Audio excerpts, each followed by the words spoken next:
Ever heard of Nightmare? Like a lot of other games in the 90s, it came with a VHS which you timed with your play. Really, I never heard of anything like that. The character on the video would give you instructions on what to do while you played the game in real time. Being a scaredy cat, I refused to play it when my mom bought it for us. My brother was disappointed about not being able to play Nightmare, but my mom had a solution. She brought out Rap Rat. It was a cheap, dingy little thing catered to kids my age. You went around the board, collected cheese, and the first player to reach the end would win. It seemed simple enough, and since it reminded us of Mousetrap, which we didn't have, there were no objections.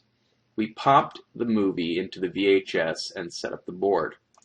The first part of the video was just a simple explanation of the rules, as well as instructions on how the game worked. Then, Rap Rat came onto the TV. He was not what any of us had been expecting. My smaller brother, who was only 3 at the time, immediately left the room crying.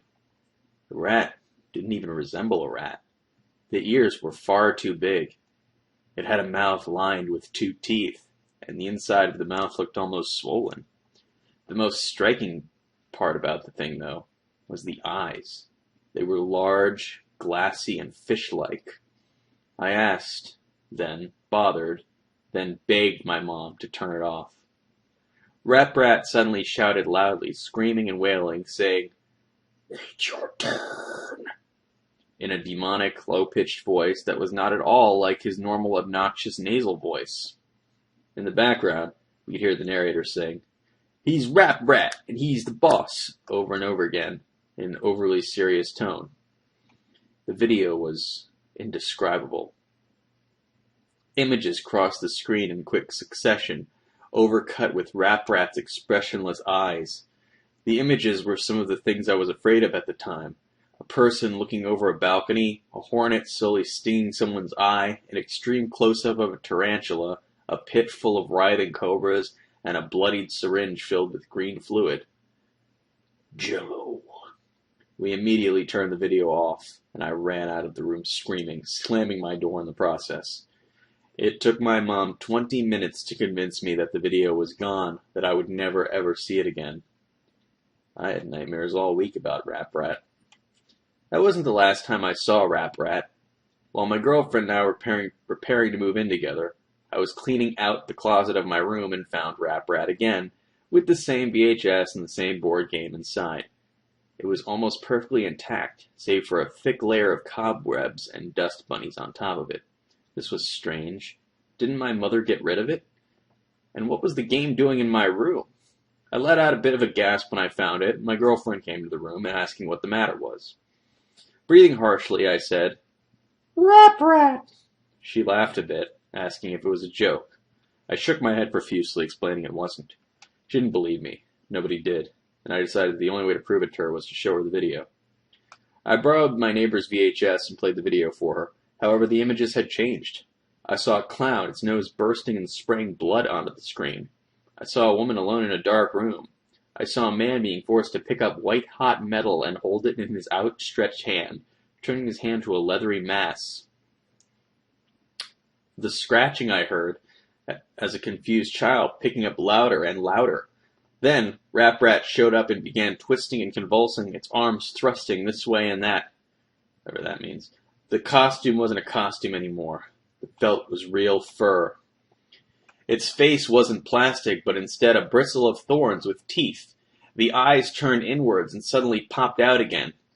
Rap Rat's huge fish eyes were inside out, staring right at me, watching my every move, my every expression.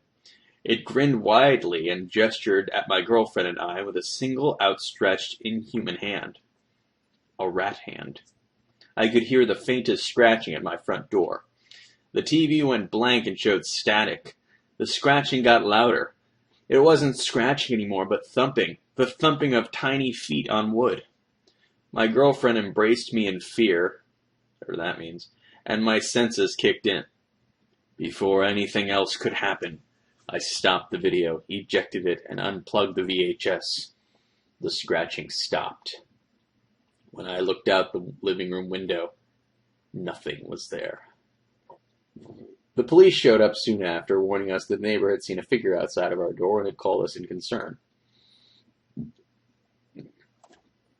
Called them in concern, excuse me. My girlfriend and I simply couldn't explain what had happened and had to tell the police officer that it was us.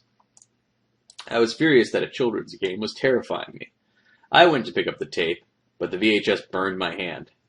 It felt like I had touched a Bunsen burner on the highest setting, because I know what that feels like. We had to get the oven mitts from the kitchen in order to take it out, and even then it was scorching hot. I brought it outside, tossed it down on the sidewalk, and crushed it with my winter boots. Because I have a girlfriend and I also wear winter boots. My girlfriend and I had nightmares every night. We would both wake up in the middle of the night and describe eerily similar images that we saw in our sleep. The scratching would always be there at night, when the lights were off and the room was pitch black, save for the moonlight poetically coming in through the window.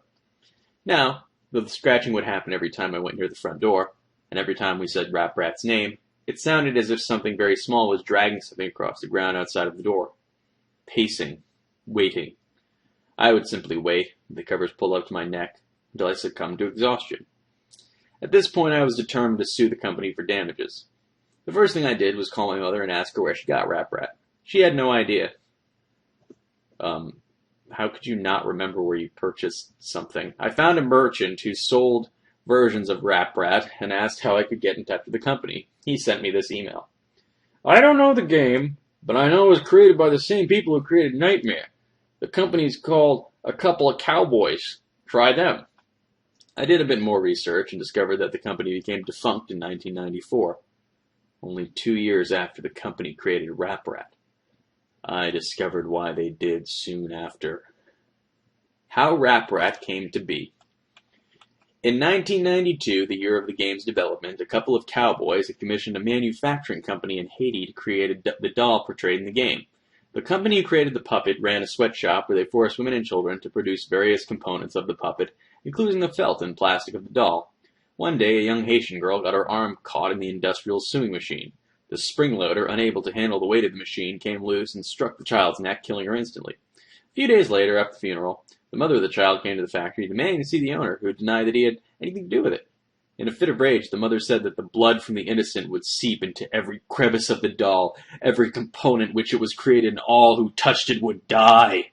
She claimed to have summoned a fear demon and screamed at the top of her lungs, "Apparat will catch you!"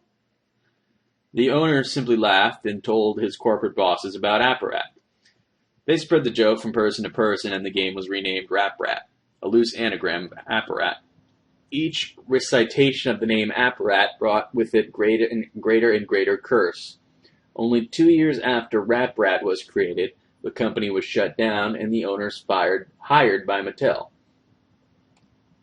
There were stories of the workers begging for days off, skipping work for weeks and weeks, finding the puppet in strange places.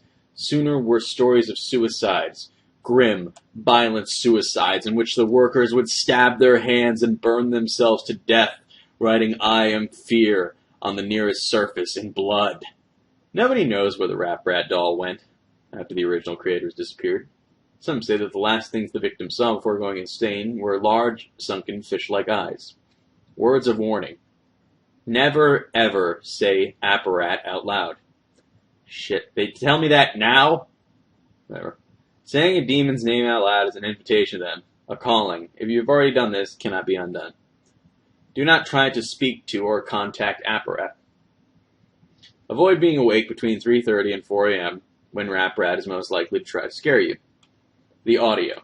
The VHS is back. I thought I'd stomped on it, smashed it to Kingdom Come, but it's back. I found it in my sock drawer yesterday, next to my winter boots. This time, I was ready. A whole bunch of people have been contacting me, trying to get the tape or some sort of video from the board game. My answer to you is that it's just too dangerous. If I did that, it could very well drive you insane, scare you to death. The video, the game, and Rap Rat itself has some sort of strange power.